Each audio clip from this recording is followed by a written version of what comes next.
The stars above Velaria seemed colder now. They no longer shined with hope. Elder Mira stood alone in the great hall, her 6 long arms resting against the crystal wall. Below her, the great cities of her people were dark. Towers once full of life now stood broken. The plague had come without warning. 3 cycles ago, Velaria had been full of joy and peace. Now the streets were empty. The wind carried no song, only silence. Her people were peaceful. For 50,000 years, the Valerians had lived without war. They had built wonders, studied the stars, shared knowledge. But no knowledge could stop this invisible death. Turan, her youngest aide, entered the room. His skin was pale, his eyes tired. Elder, the western continent is lost. Less than 10,000 of us remain. Mira's golden eyes closed. Once, Velaria had held 8 billion souls. Now, only 10,000. Soon, Chief Sela, her communications officer, stepped forward. Elder, the quantum array is ready. We can send the message, Mira nodded. Show me. Sela touched the crystal panel. The words floated in the air. We are the Valerians of Velaria, in the Kepler 442 system. We are dying. A plague consumes our world. We cannot stop it. Please, if anyone hears this, help us. We do not want to die. Please help us. Mira read the message again. Her voice was steady. Send it to every star. Turan whispered, Elder, what if no one comes? Mira looked at him with sad eyes. Then we will face the end with dignity. But perhaps someone out there will answer. Sela activated the array. Deep below the city, the last power reserves hummed to. Life. The message shot out faster than light, into the dark sea of space not far across the galaxy. In a lonely part of space, a human ship drifted. The UES Dawnbreaker was old but strong. Captain Kim Jae-hwan sat in his chair, sipping cold coffee. He was a large man with gray streaks in his hair and old battle scars. He had seen many things in space. His ship was on patrol, far from Earth. Far from help, Captain, called Lieutenant Park Ji-1 from the CUM station. We are picking up a distress signal. It's not human. Jae-hwan set down his cup, put it through. The message played, We are the Valerians of Velaria. Please help us. The bridge grew quiet. Dr. Lee Hai-rin stared at her screen. Even the engineer, Choi Sang-woo, stopped. His work. Ji-1 said, Captain, the signal comes from Kepler 442, 3 days away at max jump. Ji-1 stood. His crew watched him.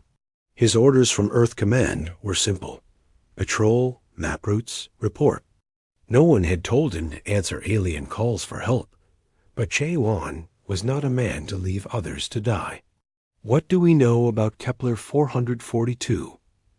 Dr. Hai-rin replied, Old reports only. One habitable planet, signs of advanced civilization, but no human visits. Any dangers? None recorded. Ji-1 looked at the stars. Earth may not want us to go, but I say this. If you were dying and you called for help, would you want someone to come? One by one, the crew nodded. Jae-hwan gave the order. Prepare for jump. Ji-1, send a message to Earth Command. Tell them we are responding. Sang-woo checked the jump drive. Ready when you are, Captain. Ji-1 sat back in his chair. Then let's go. We have a promise to keep. The UES Dawnbreaker powered up, engines humming. No one knew what waited in the Kepler system. No one knew if help would be too late. But they knew one thing. Humans did not leave the helpless to die. The Dawnbreaker jumped toward the stars, carrying hope for a dying world. In the dark, someone had asked for help, and humanity had answered. The UES Dawnbreaker dropped out of hyperspace with a heavy jolt. Captain Kim Jae-hwan gripped his chair as the stars stopped spinning, but when he saw the screen, his heart sank. "Captain." "Look," said Lieutenant Park G-1. The planet Velaria was before them a blue world now touched with gray. But what surrounded it was worse. 30 black ships hung in space. Long, sharp, cold, they circled Velaria like hungry wolves. Their weapons glowed red. Jae-hwan's voice was low. "Are they helping?" Dr. Lee Hye-rin checked her scans. "No, Captain. They're weapons. They are firing beams at the planet. Attacking? Not direct attacks, but energy discharges. I think they are making the plague worse."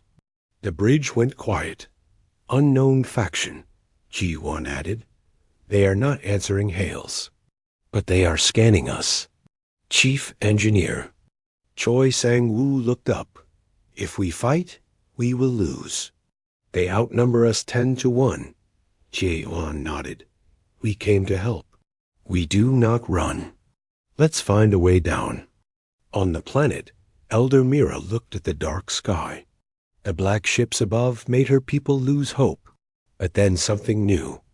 A small human ship appeared, a new light among the stars. "Is it?"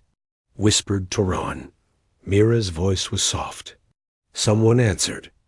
On the Dawnbreaker, Jae-hwan gave orders. "Hye-rin, prepare emergency medkits. Anything we have that can fight the plague." G-1 said, "If we move slowly, we may slip past the enemy sensors." Jae-hwan nodded. "Let's do it." Carefully. The Dawnbreaker moved closer to the planet, engines on silent mode. "Almost there?" G-1 whispered. Suddenly, one enemy ship shifted position. "They see us." Sang-woo shouted, "Go fast. Full descent." Ji-hwan ordered. The ship broke through the clouds. Below them, the city was in ruins. Buildings fallen. Streets empty. Jae-hwan looked out. "Find a safe landing spot." Moments later, the Dawnbreaker touched down in a broken plaza. The crew rushed to suit up. Ji-hwan led the team out, weapons ready but held low. Dozens of Valerians gathered. Thin, sick, weak but alive. Elder Mira stood among them. She looked at Jae-hwan and spoke in simple words. "You came." Ji-hwan nodded. "We do not leave others to die." Hye-rin stepped forward, scanning the Valerians. "Their biology is different, but maybe our nanomids can help." The humans quickly set up a small field clinic. Hye-rin began testing samples. Jae-hwan spoke with Mira. "The ships above. Enemies?" Mira's eyes dimmed.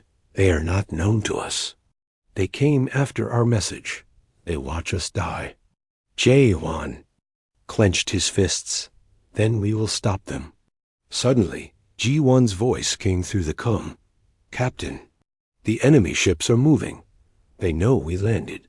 Ji-1 looked at his crew, at the sick Valerians. "We stand our ground. We help as long as we can." Above, the black ships gathered, weapons charged. The skies grew dark, but below, on the ruined world, one small human ship stood firm. Its crew worked fast, bringing hope to those left. The enemy had the numbers. They had the power. But tonight, for the first time, they saw something new. Humans, standing in the shadow of death, not for glory, but for life. The battle for Velaria had just begun.